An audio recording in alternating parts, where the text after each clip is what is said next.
Deus não sacrifica Isaque, mas Deus sacrifica Jesus, seu único filho, seu filho unigênito, por toda a humanidade. E hoje estudaremos o capítulo 22 de Gênesis. E aconteceu depois destas coisas que provou Deus a Abraão e disse-lhe: Abraão, e ele disse: Eis-me aqui. E disse: Toma agora o teu filho, o teu único filho, Isaque, a quem amas, e vai-te à terra de Moriá, e ofereça-o ali em holocausto sobre uma das montanhas que eu te direi. Aqui no versículo 2 do capítulo 22, podemos ver que Deus ressalta, que ele frisa que é para Abraão pegar o seu filho, o único filho, que é Isaque.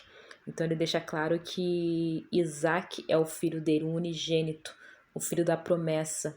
E aqui podemos ver claramente que Deus se refere também a Cristo, o descendente de Abraão, que será o descendente que estava por vir, que Cristo seria o filho unigênito que Deus entregaria para salvar a humanidade.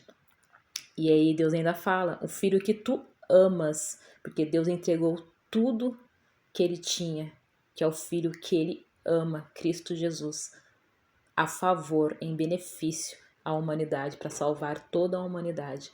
Então Deus deixa claro aqui que não é Isaque será morto, mas o meu filho, meu único filho, será morto em sacrifício da humanidade, um filho que eu tanto amo. E eis uma voz dos céus que dizia: Este é o meu filho amado, em quem me comprazo. Mateus 3,17. Porque Deus amou o mundo de tal maneira que deu seu Filho unigênito, para que todo o que nele crê não pereça, mas tenha a vida eterna. João 3,16. Então se levantou Abraão pela manhã de madrugada e albardou o seu jumento, e tomou consigo 2 de seus moços e Isaque seu filho, e cortou lenha para o holocausto, e levantou-se e foi ao lugar que Deus lhe dissera. Ao terceiro dia levantou Abraão os seus olhos e viu o lugar de longe. E disse Abraão a seus moços: Ficai-vos aqui com o jumento, e eu e o moço iremos até ali, e havendo adorado, tornaremos a vós. E tomou Abraão a lenha do holocausto e pô-la sobre Isaque seu filho, e ele tomou o fogo e o cutelo na sua mão, e foram ambos juntos. Isaque carregou a sua lenha do holocausto, assim como Cristo carregou a sua cruz. Então eles tomaram a Jesus e ele saiu, carregando sua cruz, e chegou ao chamado lugar da caveira, em hebraico chamado Gólgota, onde o crucificaram e com ele 2 outros, um de cada lado, e Jesus no meio. Pilatos redigiu também um letreiro e o fez colocar sobre a cruz. Nele estava escrito: Jesus Nazareu, o Rei dos Judeus.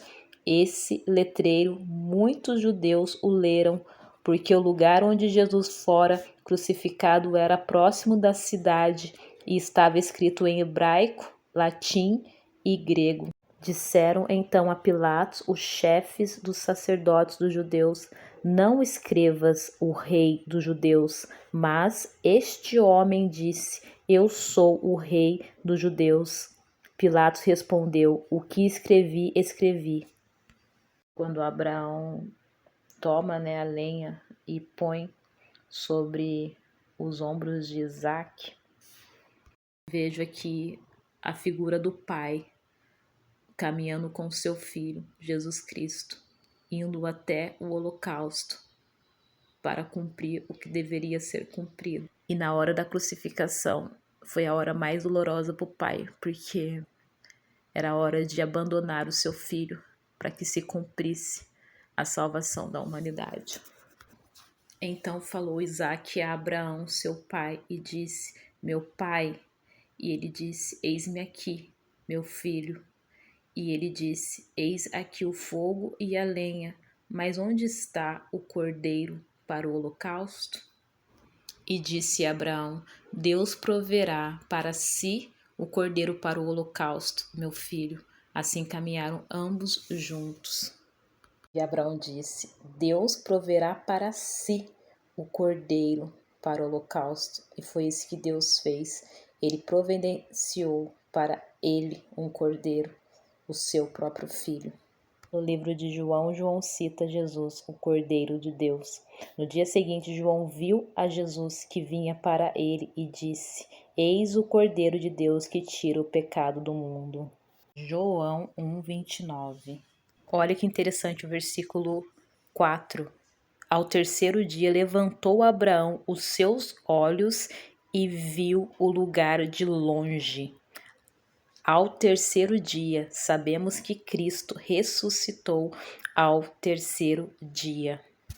Então Abraão sabia que Deus poderia ressuscitar Isaque dos mortos, como ressuscitaria Cristo, porque Deus prometeu que a descendência dele viria de Isaque. Foi pela fé que Abraão, quando Deus o quis pôr à prova, ofereceu seu filho Isaque em sacrifício. Deus tinha prometido muitos descendentes a Abraão, mas mesmo assim ele estava pronto para oferecer o seu único filho em sacrifício.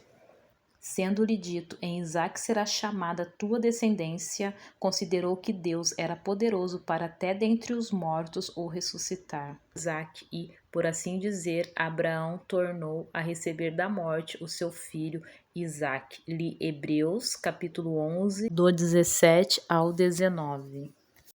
Continuando a leitura, Gênesis 22, a partir do versículo 9. E chegaram ao lugar que Deus lhe dissera, e edificou Abraão ali um altar e pôs em ordem a lenha, e amarrou a Isaque seu filho, e deitou sobre o altar em cima da lenha. E estendeu Abraão a sua mão, e tomou o cutelo para imolar o seu filho. Mas o anjo do Senhor lhe bradou desde os céus, e disse: Abraão, Abraão. E ele disse: Eis-me aqui. Então disse: Não estendas a tua mão sobre o moço, e não lhes faça nada, porquanto agora sei que temes a Deus, e não me negaste o teu filho, o teu único filho. Então levantou Abraão os seus olhos e olhou, e eis um carneiro detrás dele, travado pelos seus chifres num mato. E foi Abraão e tomou o carneiro, e ofereceu-o em holocausto, em lugar do seu filho. E chamou Abraão o nome daquele lugar: O Senhor proverá, donde se diz até o dia de hoje: No monte do Senhor se proverá. Então o anjo do Senhor bradou a Abraão pela segunda vez desde os céus. E disse: Por mim mesmo jurei, diz o Senhor, porquanto fizeste esta ação e não me negaste o teu filho, o teu único filho, que deveras te abençoarei e grandissimamente multiplicarei a tua descendência como as estrelas dos céus e como a areia que está na praia do mar, e a tua descendência possuirá a porta dos seus inimigos. E em tua descendência serão benditas todas as nações da terra, porquanto obedecestes a minha voz. Então Abraão tornou aos seus moços, e levantaram-se, e foram juntos para Berseba, e Abraão habitou em Berseba. Deus continuou confirmando a Abraão as suas promessas, e acrescentou: A tua descendência possuirá a porta dos seus inimigos. Na provação de Abraão, ele mostra sua fidelidade a Deus. Então ele é fiel, independente da circunstância, independente do que Deus pede a ele. Finalizo mais um estudo e até o próximo vídeo. Fiquem na paz de Jesus.